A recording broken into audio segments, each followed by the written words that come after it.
Good morning and welcome to Mindshift Mondays, where we're talking about finances, family, and any kind of topic that you leave in the comment section below. Go ahead and comment. We'll try to get to those. We read those and give us ideas of what you're thinking. So last time we went ahead and talked and went through that Black Friday, that Cyber Monday. We're talking Christmas shopping, getting those gifts for our kids, for our loved ones, whoever you're buying gifts for this Christmas season.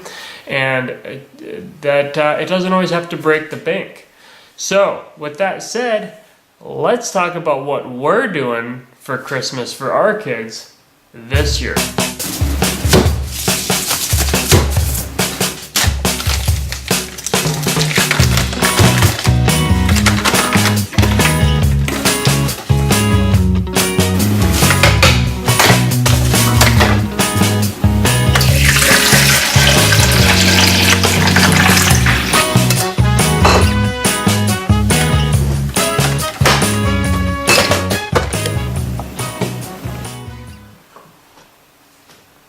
So in the past years, we haven't been all that different from what we talked about in the last video. We really went out, we bought way too many things for our kids, way too many things for each other. And then we do kind of get frustrated with just the fact that our kids play with something for just a little while and it goes to the wayside and then it never gets played with again. And so, you know, these gifts are bought with things that with great intention. We really think they're going to love them, and they do often love them for a little while, but they don't last really that long. So Bethany brought up that she's heard of a different way of doing it, and that's what we decided on this year. We're going to try it, and hopefully it's going to be something that we use from year to year to year. And I thought it was so good that we really need to share that with you guys. So why don't you share what you told me? Yeah, so our friends kind of had the same dilemma that we were under, is that they just felt like there was so many gifts coming in, and then it was just for the next year, all the kids, they didn't even pay attention to the gifts that they had. And then either they're lost or broke or not really appreciated or, just sitting on the shelf. So they came up with the idea, or heard of the idea, based around 3 different gifts that you give, gold, frankincense, and myrrh gifts. And so we really liked that idea, and so I was talking to her more, and I kind of researched online what the idea was behind that. And so we kind of decided that that was going to be a good fit for this year. Plus, the idea of 3 gifts seemed really simplified for me. Yeah, so 3 gifts for each kids. We have 3 kids, that's 9 gifts. So we're talking the gold, the frankincense, and the myrrh, going back to the story of Christ's birth in the Bible. The wise men brought the gifts of gold, frankincense, and myrrh. So let's start out with the gold. What's the gold all about? So the gold gift is just something that they really want. It's probably of something of value. And I think for this gift, we're probably going to go a little bit bigger price point on, just because it is going to be the more something they've maybe been eyeing for the last couple months. And, with kids and with adults alike, it's kind of comes and goes. It doesn't really, you just see a new ad or you see a new thing in the store and you just want to have that next big thing, But I think we're going to kind of have this one around the $50 range, because we can be intentional and try to really make it something that's special to them and something that they don't necessarily need, but they really want. Yeah, so it's that shiny thing, and it's the want out of the whole deal. Mm-hmm. So next we have the frankincense, and so what's the frankincense all about? Well, the frankincense kind of is something spiritual, and for us, we just want something that draws them closer to Jesus. And so we've kind of thought about ideas. It could be maybe going to a Christian concert. The kids, Lincoln's really into music right now. We just took him to his first concert. Mike Taylor and Big Daddy Weave. Big Daddy Weave and We Are Messengers. Yeah, and he really loved that. And so we've thought about, if we can look at a concert that's coming up in the area and get him tickets to that and put the tickets in the present. Or if it's a new Bible or devotional or a worship CD or an iPod that he could listen to music on, or maybe an instrument, that can draw them closer to Jesus too. So we're kind of still just thinking about how to make that gift really unique to each child too, based around their passions and their gifts that God has given them, and trying to find something that would really be kind of a shiny thing too, it's maybe not something they want, as far as it's not something they put on their Christmas list, but it would be something that would be really special and unique to each of them. Yeah, and it is something that they're going to probably treasure, from year to year. I think if you keep this as something that you do from year to year, the kids are going to remember those gifts, and they're going to mean a lot to them. So we got gold, frankincense, and now the last one is myrrh. So the myrrh was it was an oil that they embalmed the body of Jesus in the tomb.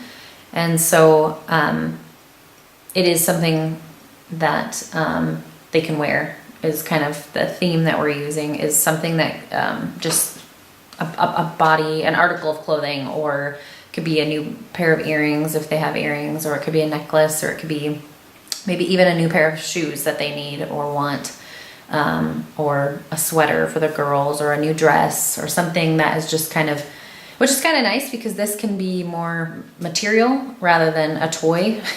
And so what's kind of cool about what I liked about the 3 gifts is that one is most likely going to be a toy, one is going to be an article of clothing, and then one is going to be something that they can maybe read or do as an event. So I like the idea behind that, because then it's just not stuff. It's not this materialistic stuff that gets played with for a week and then it just gets lost all over the house. A lot of these gifts are going to be kind of on where you're at with your family.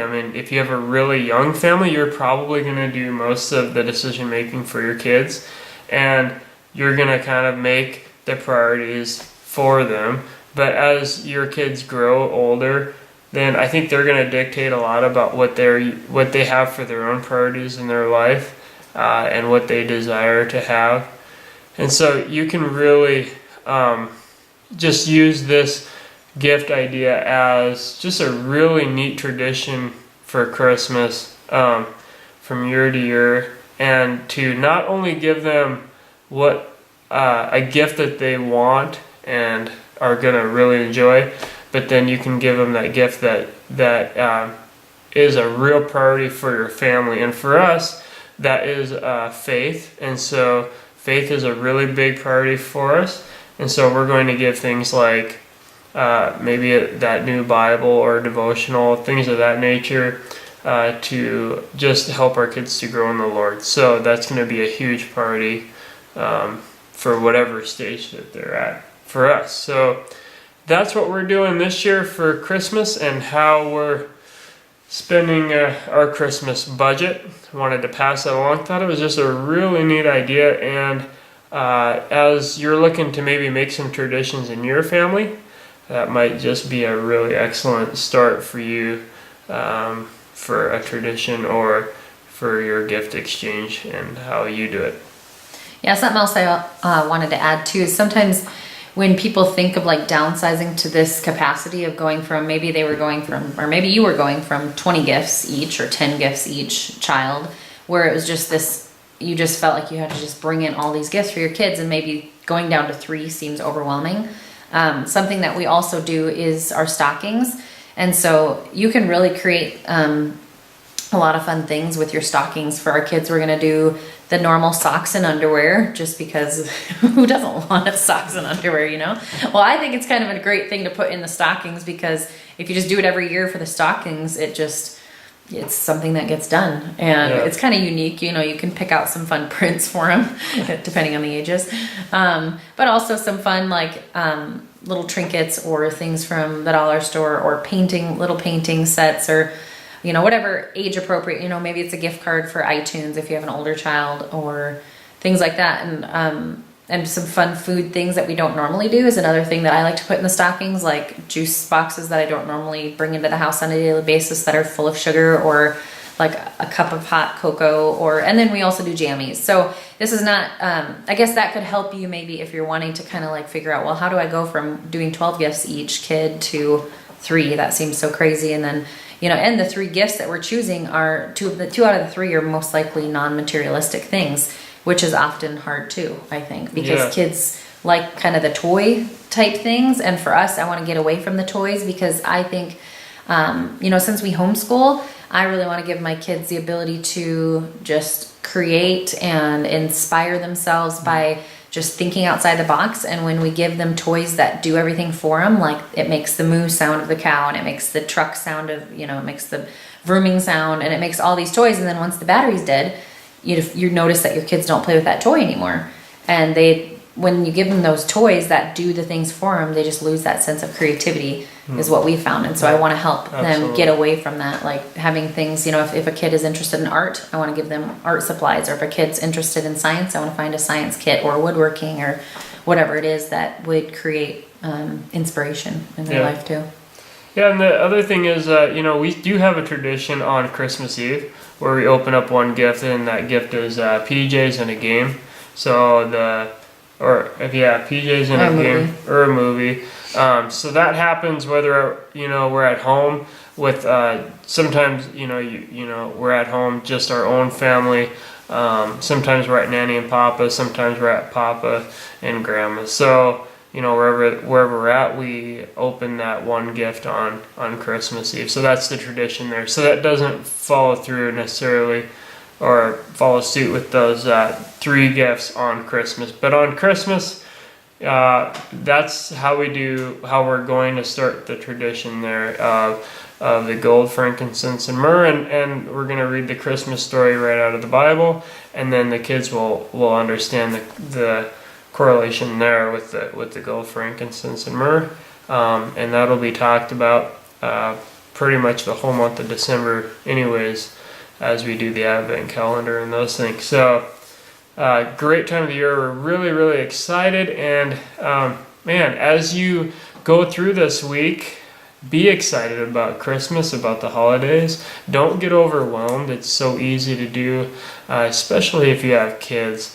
It's just a great time to really show love to one another. And we're all for gifts, but that's just what we're doing this year, and hopefully for years to come as well. So I'll leave you with that for this week, but make sure to join us next week as we talk about our grand opening of our farm store here on the farm. And that's going to be coming up here at the end of this week. We call it the Tiny House Boutique. It's actually built right into our tiny house that we lived in. And so we're going to talk a little bit about that, how the opening went. We're really excited about that and the opportunity to serve the community through that. So definitely tune in next Monday with our Mindshift Monday next week, and just to see and hear all that happened there. So thanks a lot, and we'll see you next time. See ya.